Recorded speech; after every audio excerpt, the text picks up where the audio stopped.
चलिए आए से हम व्यास महेशलाल यादव तमाम भोजपुरी श्रोता सुनवैया काका बाबा चाचा के गोड़ छू के गोड़ लगता नहीं। एक लोकगीत भेज रहा बानी, प्यार दुलार देहब। आज दुनिया कितना स्वार्थी हो गई बा, लोग मतलब से सबसे यारी रखा था, लिखा था कविता बबुआ। स्वार्थी सब इंसान हो गई, स्वार्थ लोग बेईमान हो गई। बिना स्वार्थ के केहू नहीं खे बबुआ रे।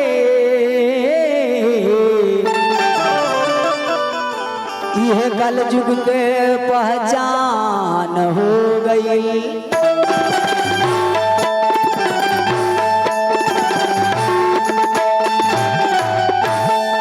कभी लिख लिखा कि मतलब के दुनिया बना, मतलब के दुनिया बना, मतलब के लोग रे माया के जाल में फसाला सब लोग।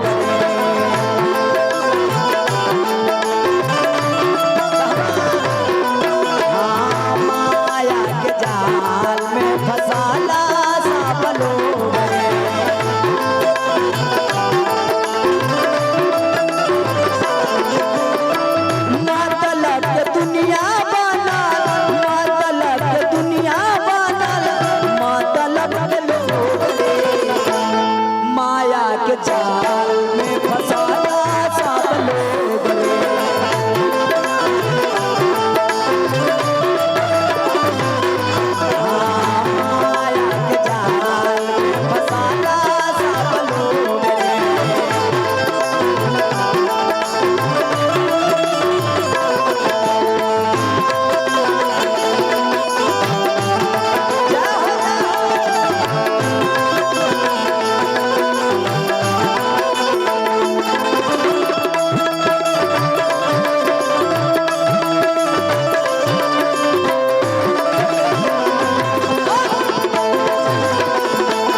कभी लिख लेगा आखिर मतलब के बा,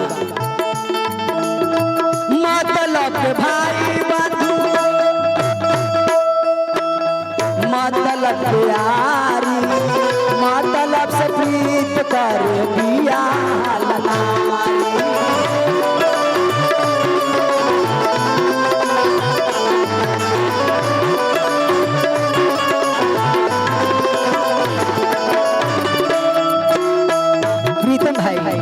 कभी लिख लेगा मतलब आखिर यारी भी मतलब ये हो गई। मतलब भाई बंधु, मतलब यारी, मतलब से प्रीत करे पिया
कहाँ कहाँ मतलब साझा लोग दुनिया में उपेंद्र भैया बनल बा तो सब केहू अपन बा बनल बा तोहरा के बनोइए केहू माने ला तैयार हो जाए आना तो बिगड़ गला के बाद सारो केहू माने ला तैयार नहीं के हाय रे दुनिया के रीत बनला के सब केहू बिगड़ल के नाही हाय रे मतलबी लोगवा चिन्हत नाही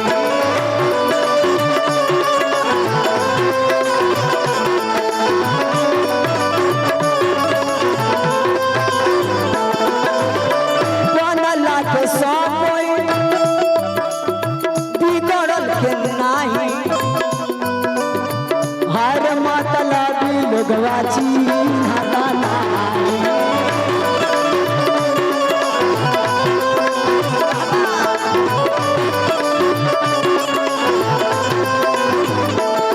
अपना बुरा ना चिन्हे अपना बुरा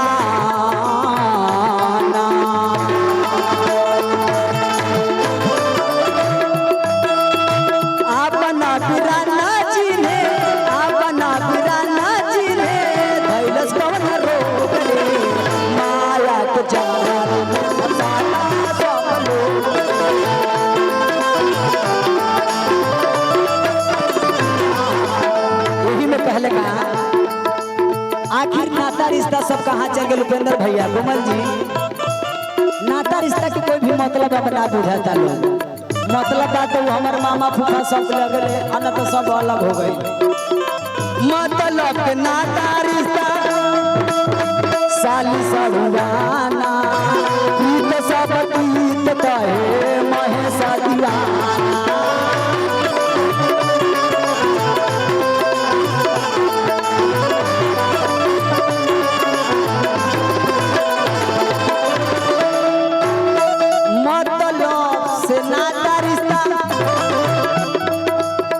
साली सरुआ